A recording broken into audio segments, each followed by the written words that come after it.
First இப்போ வந்து 2.0 சொல்லியிருக்கீங்க. ஆமாம். இப்போ வந்து டிசைன்ஸ் என்னன்னாக்கா அப்டேட் ஆகிட்டே இருக்கணும் இல்லையா? நம்மளோட டெக்ஸ்டைல் ஆகட்டும், இல்லை நம்மளோட மென்னோட ஷர்ட்ஸ் ஆகட்டும், ஒரு தடவை வாங்கும்போது அடுத்த தடவை இன்னும் பெட்டராக வாங்கணும் அப்படின்றது வாங்குகிறோம் இல்லையா? ஸோ அதே போல் மொபைல் ஃபோன்ஸ் எடுக்கட்டுமே, ஒவ்வொரு மாடல் புதுசு புதுசாக வரும்போது புது புது டெக்னாலஜி, புது புது ஃபீச்சர்ஸ் அந்த மாதிரி. ஸோ அது என்னன்னாக்கா இயற்கையாகவே என்னென்னு பார்த்தீங்கன்னா, ஒரு பொருளை செய்யும்போது நம்மளோட பெஸ்ட்டை கொடுத்துடுறோம். பட் அடுத்த முறை செய்யும்போது அதை விட பெட்டராக கொடுக்கணும், அதுக்கு என்னெல்லாம் செய்யலாம் அப்படின்றத ஒரு ஆஸ்பெக்ட். அந்த இதில் பார்த்தீங்கன்னாக்கா குமரிக்கண்டம் 1.0 ஃபென்டாஸ்டிக் கலெக்ஷன்ஸ், நல்ல வரவேற்பு, கஸ்டமர்ஸ்க்கு எல்லாருமே நல்ல ஃபீட்பேக் கொடுத்தாங்க. பட் எங்களுக்கு என்னன்னாக்கா ஆஸ் ஏவிஆர் சொன்னமாலும் அந்த ஹோல் இன்னும் பெட்டராக எப்படி கஸ்டமர் கொடுக்கலாம் அப்படின்ற இதில் ஃபோக்கஸ் பண்ணி இன்னும் வேலைகள் அதிகமாகவும், இன்னும் டெக்னாலஜி யூஸ் பண்ணி இன்னும் புது புதுமையாக எவ்வளோ பியூட்டிஃபுல்லாக அந்த டிசைன்ஸை செய்யலாம் அப்படின்றது தான் இதோட மெயின் ஸ்கோப் ஆஃப் ஒர்க்காக இருந்தது. அதை நாங்கள் நல்ல விதமாக அச்சீவ் பண்ணோம். It has come out even better. இது செய்ய வந்து கைவினையாக பண்ணுறீங்களா இல்லை மிஷினில் வச்சு பண்ணுறீங்களா சார்? சார் இப்போது 1.0 பார்த்தீங்கன்னா ஒரு எலக்ட்ரோஃபோமிங் டெக்னாலஜியில் வந்து ஜுவல்லரி பண்ணோம். So it is a mix of hand and machine. So இப்போ 2.0 பார்த்தீங்கன்னா இன்னும் பெட்டராக பண்ணணும்னு சொல்லிட்டு, ஸோ இப்போ கோல்ட் ரேட் நீங்கள் பார்த்தீங்கன்னா ஏறிட்டே இருக்குது. ஸோ மக்களுக்கு வந்து இன்னும் லைட் வெயிட்டில் ஒரு ஒரு பிரம்மாண்டமாக பெட்டர் டிசைன், பார்வையான டிசைன் கொடுக்கணும்னு சொல்லிட்டு ஸோ 4 டெக்னாலஜி வந்து மிக்ஸ் பண்ணியிருக்கோம். So one is casting, one is handmade, one is electroforming and another one is அந்த ஸ்டட்டட் ஜுவல்லரி பண்ணுவாங்க, அந்த ஜெம் ஸ்டோன்ஸ்லாம் கையிலே ஃபிக்ஸ் பண்ணுவாங்க. ஸோ இந்தியாவோட பெஸ்ட் ஆஃப் பெஸ்ட் ஆர்டிசன்ஸ் வச்சுக்கிட்டு I think we have made this Kumari Kandam collection 2.0 possible. நிறைய வந்து ஷோரூமில் ஷாப்லலாம் வந்து என்ன சொல்லுவாங்கன்னா டிஸ்கவுண்ட் தரேன்னு இல்லைன்னு.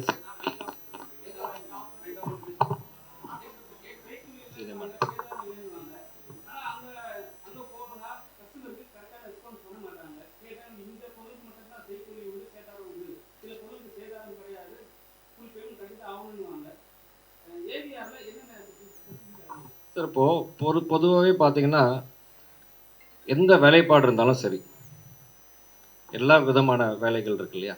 ஏன்னா ரொம்ப எளிமையான வேலைகள் இருந்து ரொம்ப நுணுக்கமான வேலைகள் எல்லாத்துக்குமே அதுக்கு உண்டான சார்ஜஸ் இருக்குது. தொழில் வரியாக சொல்கிறேன், ஐடி இண்டஸ்ட்ரியிலையும் அதுக்கு உண்டான டெக்னாலஜி, அதுக்கு உண்டான எஃபர்ட் போடுறாங்க.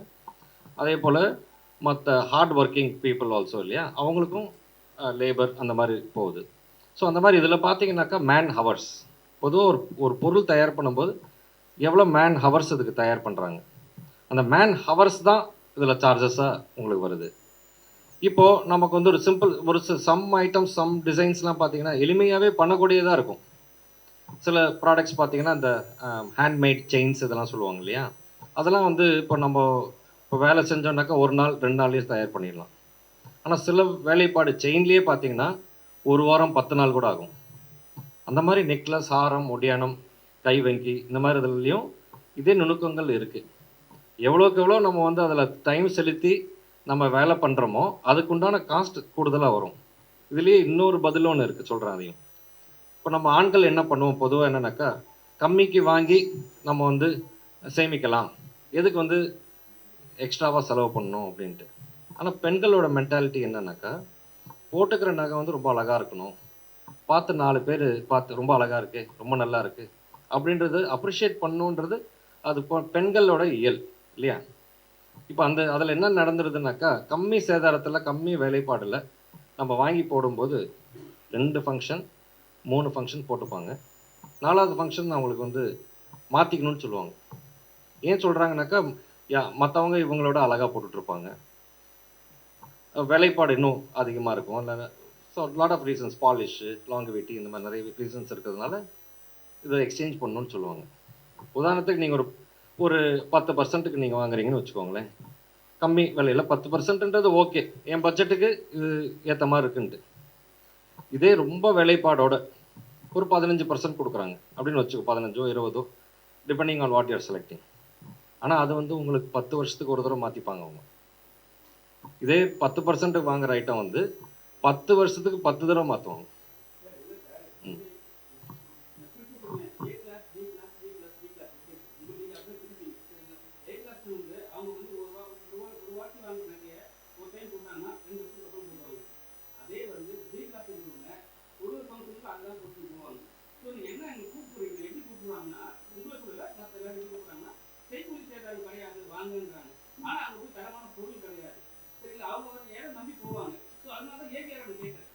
அதாவதுங்க எல்லாமே முக்கியம்.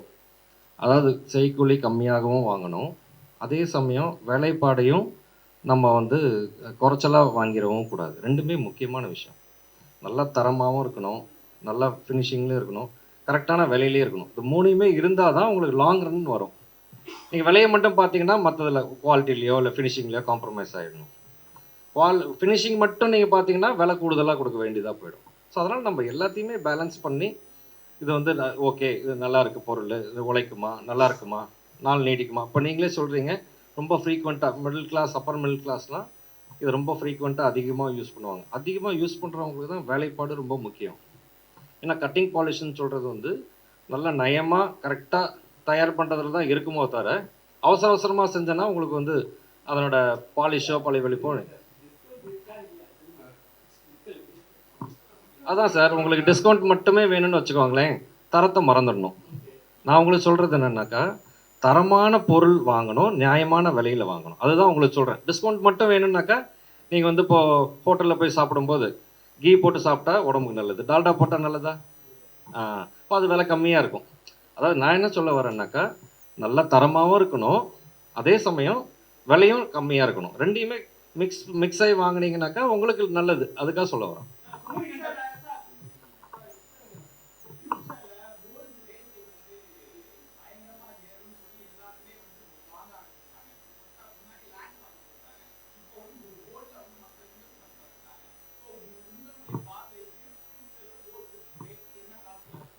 அதாவதுங்க, இப்போ கோல்டு மேல ஏன் எல்லாத்துக்குமே வந்து இன்ட்ரெஸ்ட் இருக்குன்னாக்கா, விலை ஏறிட்டு இருக்கு.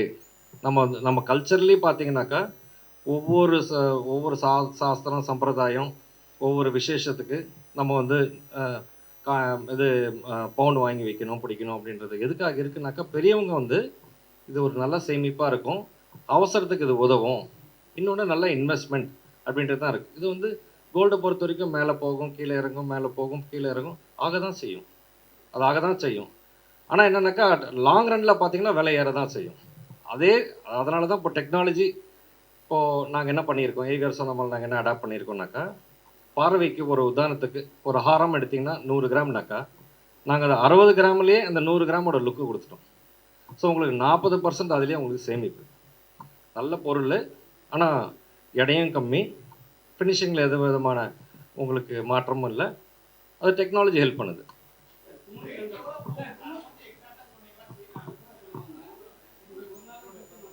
இல்ல சார், அதாவது குறிப்பிட்டு சொல்ல முடியாது.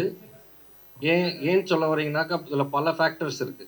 முதல்ல இது வந்து ஒரு நேஷனல் லெவல்ல வந்து நம்ம கோல்டு வந்து அதாவது எக்ஸ்போர்ட், இம்போர்ட் இதெல்லாம் இல்லாத வகையில, அந்த நேரத்தில பார்த்தீங்கன்னா, இப்போ ஆடி மாசம்னா விலை குறையும்.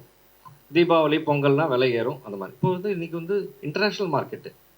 இப்போ வந்து பார்த்தீங்கன்னா, இப்போ போர் நடக்குது. ரஷ்யால போர் நடக்குது. இல்ல யுக்ரைன், ரஷ்யால போர் நடந்துட்டுருக்கு. அப்புறமா வந்து சைனா பார்த்தீங்கன்னாக்கா, இப்போ வந்து நெறைய அவங்களோட ரிசர்வ்ஸ் எல்லாமே கோல்டா வாங்கிட்டு இருக்காங்க. இப்போ வந்து இப்போ கொஞ்சம் ஸ்லோ டவுன் பண்ணியிருக்காங்க. அவங்க ரிசர்வ்ஸ் வாங்குறதில்ல. அதனால கொஞ்சம் விலை வந்து ஒரு ஓரளவுக்கு ஸ்டேபிளாவும் இருக்கு. ஓரளவுக்கு குறைஞ்சுட்டும் வந்துட்டுருக்கு. ஸோ இது பல ஃபேக்டர்ஸ் இருக்கு. இது வந்து கோல்டு வந்து எதனால விலை ஏறுது, ஏன் குறையுது அப்படின்றது. பட் லாங் ரன்ல பார்த்தீங்கன்னா, விலை ஏற தான் செய்யும். சடனா ஏறும்போது ரொம்ப அதிகமான மாரி இருக்கும். பட் அது ஆஸ் டைம் கோஸ் அது வந்து நமக்கு அது பழகிடும். I think question and answer session போதும்னு நினைக்கிறேன். ஒண்ணே ஒன்று எல்லாருக்கும் வாய்ப்பு கொடுக்கணும் சார். இல்லை ஒன்றும் பிரச்சனை இல்லை, நீ கேளுங்க. ஒன்றும் இன்னொரு 5 மினிட்ஸ் கூட எடுத்துக்கணும், அதை பற்றி இல்லை.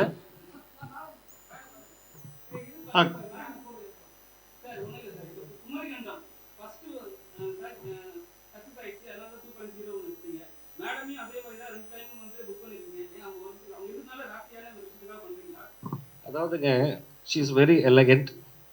நல்லா கோஆப்ரேட் பண்ணாங்க ஃபர்ஸ்ட் ஷூட்லேயே. ரொம்ப கிரேஷியஸாக இருந்தாங்க. இந்த 2.0வும் அவங்களே நம்ம வந்து திருப்பி அவங்கள அழைக்கணும், அதை செய்யணுன்ட்டு. அதை போல் அதே மாதிரி ரொம்ப அற்புதமாகவும் வந்திருக்கு. அதுதான் மெயின் ஃபேக்டருங்க.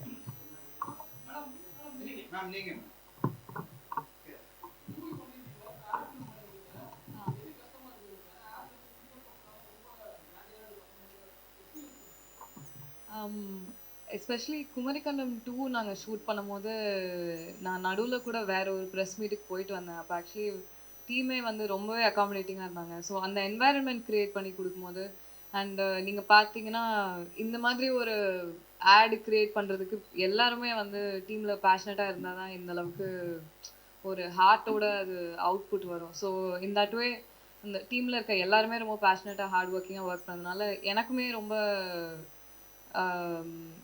அன்னைக்குன்னு எனக்கு சேலஞ்சிங்காக இருந்தது. ஷூட்டும் ஹெக்டிக்காக இருந்தது. அது தவிர வேறு ஒர்க்கும் இருந்தது. But to be very honest நான் முடிச்சுட்டு போகும்போதே எனக்கு ரொம்ப சாட்டிஸ்ஃபைங்காக இருந்தது. அந்த ஓகே இதை நம்ம பண்ணியிருக்கோம்னு நினச்சி ரொம்ப சந்தோஷமாக தான் இருந்தது. ஆஃபீஸில் வந்து ஒரு ஒரு ப்ராடக்ட் வந்து ரீட் பண்ணுறாங்கன்னா அடுத்த செகண்ட் தாண்டி போயிடுவாங்க. நீங்கள் மட்டும் ஏன் குமரி கண்டு ஏவிஆர் மட்டுமே வந்து உங்களுக்கு ரொம்ப பிடிச்சி யூஸ் பண்ணுறீங்க? நான் தான் சொன்னேனே, எனக்கு வந்து பிராண்டோட வேல்யூஸ் முக்கியம். ஸோ அவங்க என்கிட்ட ரொம்ப ஹாஸ்பிட்டபிளாக இருந்தாங்க. அப்புறம் என்கிட்ட ரொம்ப மரியாதையாக இருந்தாங்க, அன்பாகவும் இருந்தாங்க. ஸோ எனக்கு அதுதான் முக்கியம். நான் அவங்கக்கிட்ட திரும்ப கூட சொல்லிகிட்டே இருப்பேன். எனக்கு at the end of the day பிராண்டோட இவங்களோட ஒரு நல்ல ரிலேஷன்ஷிப் வச்சுக்கணுன்றது எனக்கு இம்பார்ட்டண்ட்டாக பட்டுச்சு. ஸோ ஃபார் தோஸ் ரீசன்ஸ் நானும் திரும்ப அவங்களோடைய